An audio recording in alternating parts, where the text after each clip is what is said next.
Salut, c'est Naufal, bienvenue pour cette nouvelle vidéo. Aujourd'hui, je vais te parler d'une chose très importante, c'est pourquoi est-ce que tu n'arrives pas à faire de vente en dropshipping ou bien pourquoi est-ce que tu n'arrives pas à trouver de produits gagnants qui cartonnent.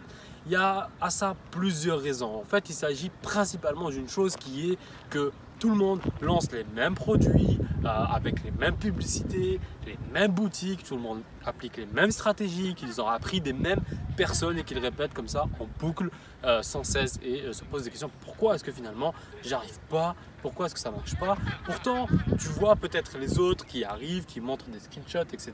de leur boutique, qui font 1000, 2000, 10 000, 50 000 euros par semaine et plus. Et toi, tu te dis, merde, j'arrive même pas à faire une ou deux ventes par jour. En fait, je t'ai donné une partie de la réponse dans cette introduction qui est finalement le produit. Et dans cette vidéo, je vais te parler de 4 points qui vont t'aider justement à déclencher tes premières ventes. Et à mon avis, à la fin de cette vidéo, tu vas pouvoir mettre en place des choses très rapidement pour justement déclencher enfin tes premières ventes et avoir du succès. Le premier point, c'est tout simplement que ta boutique ressemble à un scam. Si ta boutique est mal faite et que tu passes pas beaucoup de temps dessus, c'est-à-dire que tu arrives, tu fais une boutique vite fait en quelques heures, tu balances ça et que ta boutique elle n'inspire pas du tout confiance, il y a des fautes d'orthographe, les photos sont de mauvaise qualité, que ta fiche descriptive est juste un copier-coller d'AliExpress, tes photos c'est des photos qui sont extraites d'AliExpress, qui sont pas très jolies, etc. Bah forcément, ta boutique ne donne pas envie d'acheter. Et pire que ça, elle fait peur à tes potentiels futurs clients en fait. Ils se disent mais attends, peut-être que je vais commander et je vais payer, je vais mettre ma carte bleue. Non seulement je vais jamais recevoir mon produit, mais en plus de ça, je risque de me faire pirater ma carte et du coup me faire vider mon compte. Et ça, c'est une crainte tellement énorme pour ton client que finalement il ne passera jamais à l'action et il ne l'achètera pas. Donc ce que je dois faire, c'est vraiment passer du temps à créer une boutique professionnelle. Il faut que tu ne fasses pas de faute d'orthographe, d'accord? Il faut que tu choisisses des photos professionnelles de bonne qualité, que voilà, que tu fasses un menu professionnel, que tu fasses le menu de pied de page qui soit également bien organisé, qu'on puisse trouver le contact de ta boutique assez facilement, donc le formulaire de contact, un numéro de téléphone ou bien une email assez facilement, parce que ça rassure les clients de se dire ok, si j'ai un problème, je vais pouvoir contacter assez rapidement cette entreprise là.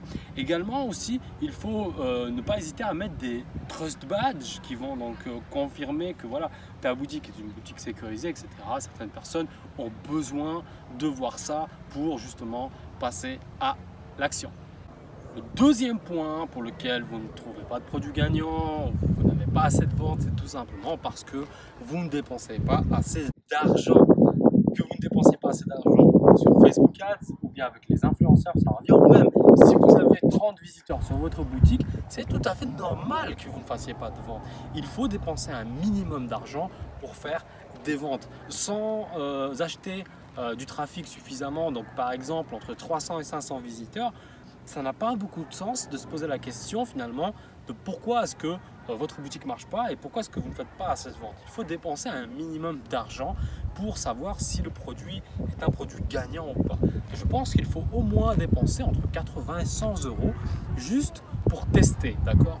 Dans la phase de test, il y a plusieurs phases en fait. Il y a une phase de test, il y a une phase de préqualification de scaling, on va dire, et puis une phase de scaling. Il y a réellement 3 phases en fait, et ça je le détaille de façon très précise dans mon programme d'accompagnement, etc.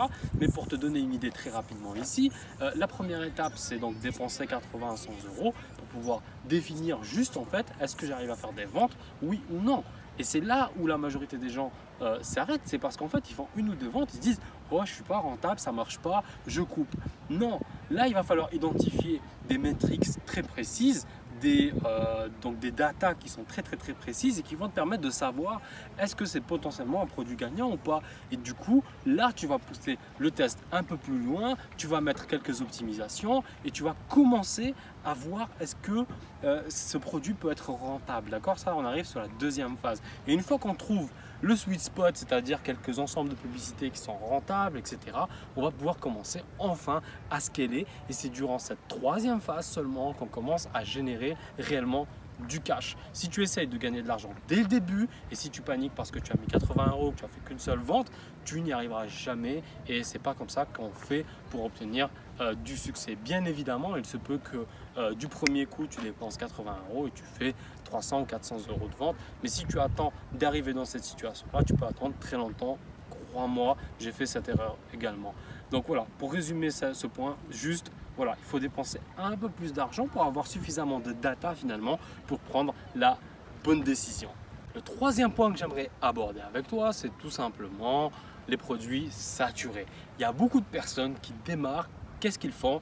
Ils vont regarder les vidéos qu'il y a sur YouTube, ils vont suivre quelques conseils pour trouver des produits gagnants. Ils suivent ces conseils que tout le monde suit et puis finalement ils lancent les mêmes produits. Il y a une problématique avec ça, c'est que ce sont des produits qu'on appelle des produits saturés. C'est-à-dire qu'il y a plein de personnes qui ont déjà fait beaucoup de publicité là-dessus et que le public visé, c'est-à-dire les audiences qu'on a ciblées avec ce produit-là, ben, il n'y en a pas des centaines, d'accord? Et une fois qu'on a ciblé ces audiences-là et qu'il y a déjà des dizaines de dropshippers qui ont déjà dépensé pas mal d'argent pour ce produit pour les mêmes audiences, eh ben, on dit que le produit est saturé parce que ces audiences-là ont tout simplement psychologiquement saturé en fait de voir exactement le même produit, la même vidéo, etc. Les mêmes boutiques qui reviennent sans cesse pour ce même produit. Du coup, toi, quand tu arrives après tout ce monde-là, tu ramasses seulement les miettes. Et le problème, c'est que ces miettes-là te coûtent très cher et du coup, tu n'arrives pas à être rentable avec la publicité. Donc, pour ce point-ci, ce qu'il faut comprendre, c'est que tu dois arriver en début de tendance. Tu ne dois pas arriver à la fin de la tendance quand tout le monde a déjà fait son argent avec ces produits-là. Tu dois lancer des produits qui ne sont pas encore très connus, ou en tout cas qui ne sont pas encore saturés. Et je ne dis pas qu'il n'est pas possible de générer de l'argent et faire des ventes avec des produits saturés. Simplement, il va falloir faire ce qu'on appelle du forcing.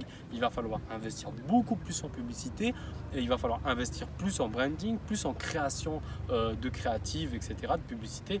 Bref, il faut investir beaucoup plus et être un petit peu plus expérimenté pour pouvoir justement déverrouiller et repartir en fait sur des produits gagnants comme ça qui ont été saturés. Donc si aujourd'hui tu es débutant, je te déconseille de faire ça parce que là tu vas en fait te concurrencer à des personnes qui sont plus avancées que toi. Du coup, ce que je te recommande de faire, c'est de faire très attention aux produits que tu lances. Je dis toujours que c'est 50% du job. Tu dois vraiment travailler ta recherche produit et trouver des produits qui n'ont pas été saturés sur le marché. Le quatrième et dernier point que j'aimerais aborder avec toi dans cette vidéo, c'est tout simplement ta vidéo de publicité à toi. Lorsque tu lances un produit sur Facebook Ads, tu vas mettre une publicité en vidéo, d'accord? Et cette vidéo-là, souvent, tu vas la piquer au voisin qui l'a déjà lui utilisé beaucoup, qui lui-même l'a piqué à un autre, etc. Le problème de ça, c'est que les gens ont déjà vu cette vidéo, d'accord? Et beaucoup en fait. Du coup, tu vas avoir du mal à obtenir des bons signaux de la part des utilisateurs. Facebook, la plateforme Facebook Ads va le déterminer grâce à un algorithme qui est très puissant et va se dire ok, les gens ne sont pas intéressés par cette annonce-là, du coup ils vont te faire payer plus cher pour pouvoir diffuser ta vidéo. Du coup, ce que je te recommande de faire, c'est de faire ta propre créative, voilà, vraiment qu'elle soit assez personnalisée, que ça soit la tienne et que personne d'autre ne l'ait utilisée avant toi, ce qui va te permettre de justement baisser tes coûts publicitaires. Il faut savoir également qu'une bonne vidéo, ne serait-ce que les 3 premières secondes de ta vidéo, peuvent littéralement changer tout ton business, d'accord? Les 3 premières secondes sont hyper importantes et c'est ces secondes-là qui vont déterminer en fait si les gens vont continuer à regarder ta publicité jusqu'au bout ou bien s'ils vont continuer à scroller leur fil d'actualité.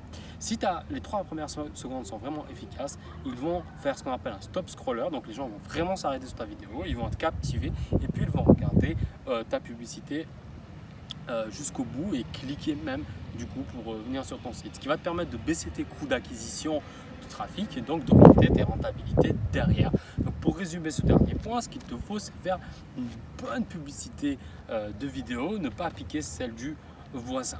un petit conseil que je peux te donner, c'est généralement si tu te lances sur un produit qui n'est pas saturé, tu peux t'inspirer et prendre quelques vidéos qui sont déjà existantes. Comme ton produit n'est pas saturé, les vidéos ne le sont pas non plus, ce qui va te permettre du coup de créer de nouvelles créatives avec la matière qui est déjà existante. Donc les vidéos qui sont déjà en train de tourner, tu vas pouvoir les réutiliser, faire ta propre vidéo, parce que justement si tu as suivi mon conseil précédent, ça n'a pas été saturé vu que tu es sur un produit nouveau.